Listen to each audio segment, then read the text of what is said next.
Coucou tout le monde, alors aujourd'hui c'est une vidéo un peu spéciale. Je vais vous raconter l'histoire d'une montagne qui est près de chez moi, tout près de chez moi, qui est magnétique et qui est assez magique. C'est une montagne magique et je vais vous raconter quelques passages de ces belles petites légendes et vous mettre des photos à chaque arrêt de ma promenade en fait. Donc pour le premier arrêt, nous allons monter en forêt et nous allons nous arrêter à la fontaine purifiante. Donc cette fontaine s'appelle Losbrunnen. Donc en allemand, Losbrunnen signifie fontaine du destin.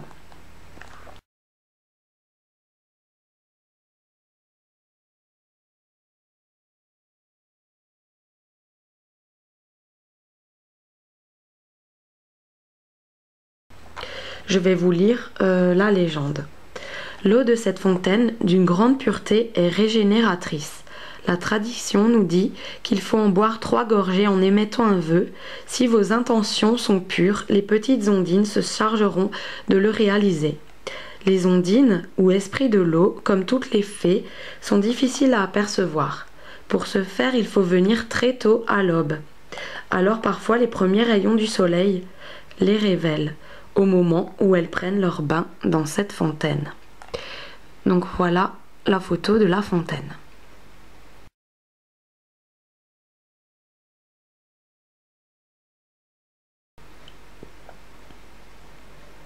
Ensuite, numéro 2. Nous allons nous arrêter au rocher du serpent. À mi-chemin du sentier, nous menons à la crête du Tenchel, nous apparaît un superbe serpent de pierre dont l'œil a été taillé en forme de hache. Il est orienté vers le soleil levant. Ce serpent illuminé par les premiers rayons du soleil représente par son corps, qui est terrestre et lunaire, la terre, l'eau et les énergies telluriques, et par son œil, qui est cosmique et solaire, l'air, le feu et les énergies cosmiques, en relation avec les esprits du feu. C'est donc un serpent de feu, un initiateur qui nous demande à nouveau de nous purifier, mais cette fois-ci par la lumière. Si nous désirons bénéficier de ses énergies et de son enseignement, à ce propos, il faut remarquer que les enfants bien plus sensibles que la plupart des adultes chevauchent souvent d'instinct ce serpent de pierre en levant leurs bras au ciel. Nous avons donc ici un guide spirituel, une entité bénéfique chargée de nous purifier, de nous énergétiser et de nous instruire afin que nous soyons armés pour affronter les nombreuses épreuves qui nous attendent sur la voie vers la sagesse et les connaissances. Voilà la photo.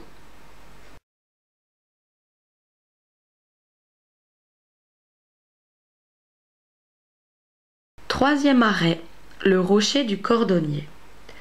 Le rocher des cordonniers a été ainsi nommé car il ressemble à une enclume ou un marteau. La tradition dit qu'il s'agit de celui du dieu du ciel et des orages que les Celtes nommaient Taranis.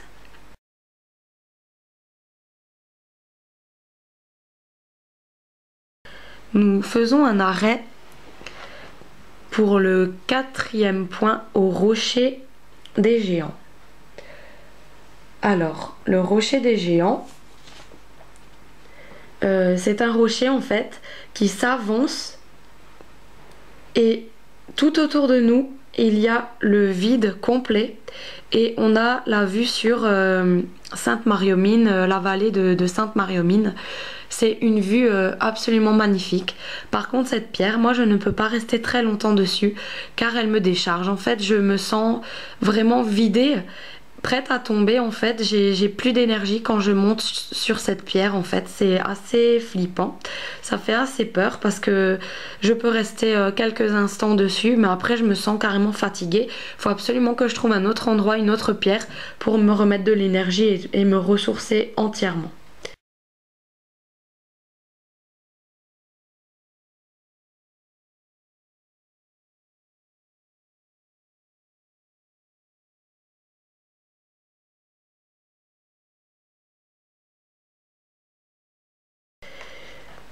Nous allons ensuite faire un arrêt pour le numéro 5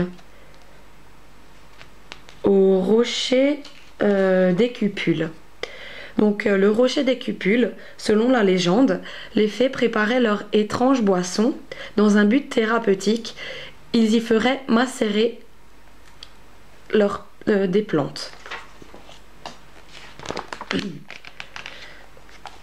Alors, ce lieu vibre à 100% d'ondes positives dans la sphère astrale. Les fées devenues discrètes de nos jours y possédaient le pouvoir grâce à une formule magique dont elles avaient le secret de donner naissance à un pont fantastique. Ce pont menait du monde des humains au paradis des dieux, c'est-à-dire du monde matériel au monde spirituel. Les cupules naturelles de ce rocher ont visiblement été utilisées autrefois dans un but thérapeutique, entre autres pour des macérations de plantes, à charger de la guérison des corps et des âmes.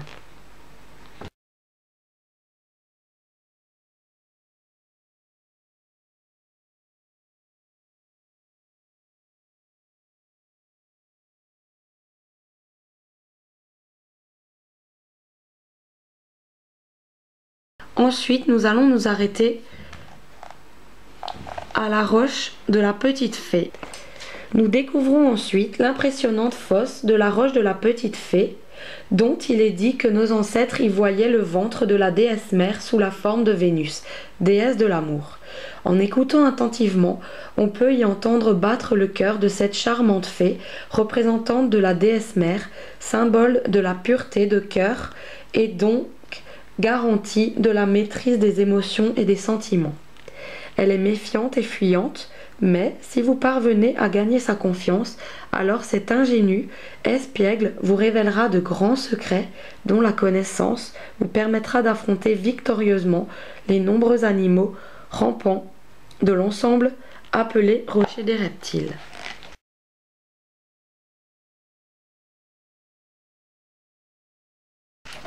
Donc voilà, nous allons nous arrêter au point 5, le rocher des reptiles.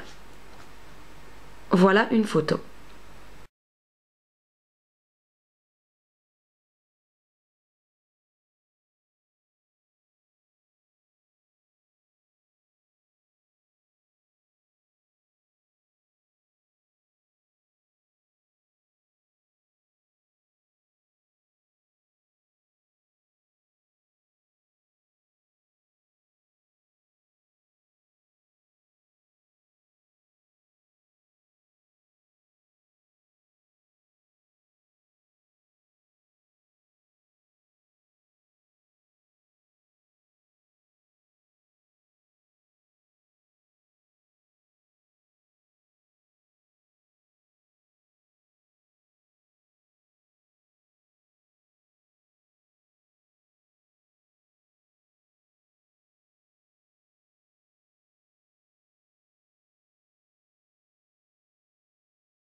Donc voilà, je vous lis l'histoire du rocher des reptiles.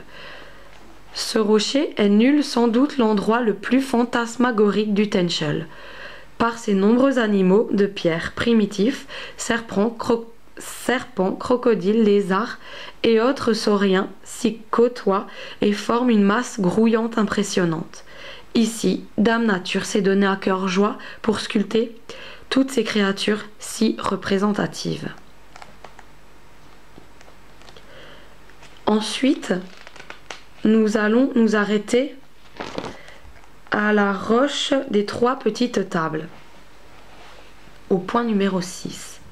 Arrivés aux 3 petites tables, étudions la légende qui s'y rattache. Si des femmes qui ne peuvent pas avoir d'enfants se frottent le ventre contre cette roche, elles pourront, en se mettant en symbiose avec la terre-mère, se voir guérir de leur stérilité. Nous retrouvons là le principe des fécondités représenté par les 3 déesses mères. Cette légende n'est que l'écho de rituels de fertilité perpétrés jadis à cette roche pour nos ancêtres. Ils y déposaient des offrandes constitués de fleurs, de fruits, de petits objets, de leur fabrication, afin de s'attirer les bienfaits des déesses chargées de la fertilité de la terre et de la fécondité des êtres vivants.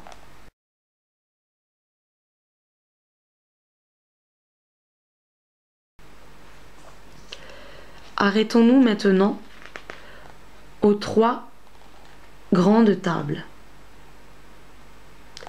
L'endroit lumineux, même par les temps les plus maussades, vibre à 90% d'ondes positives. La mythologie du Tenchel nous indique simplement que des géants prenaient jadis leur repas sur ces tables. Mais la légende est plus explicite, elle nous précise qu'un méchant ogre y mangeait autrefois des enfants. Arrêtons-nous maintenant au point des rochers des anneaux. La légende nous dit que jadis, Noé aurait amarré son arche sur ces anneaux.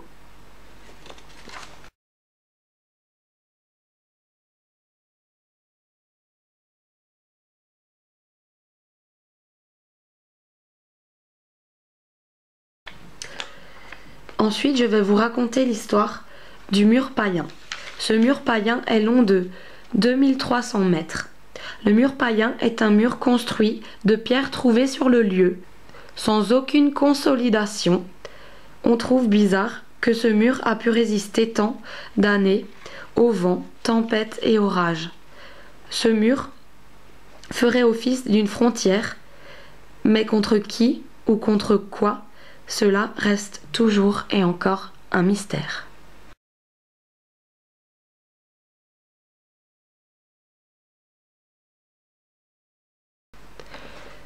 J'ai oublié de vous dire que la montagne du Tenchel, son altitude est de 988 mètres d'altitude.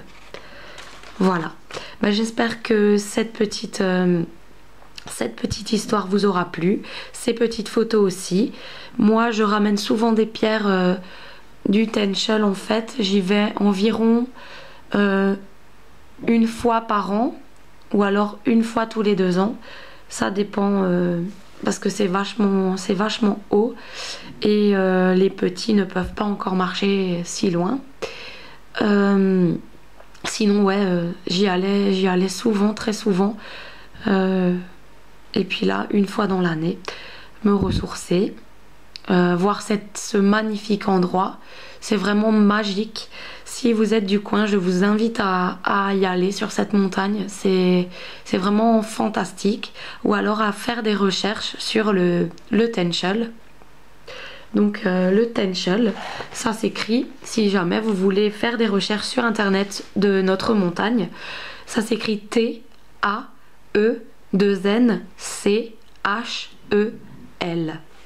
Donc voilà, je vous invite à me mettre des commentaires si ça vous aura plu, si c'est ressourçant pour vous.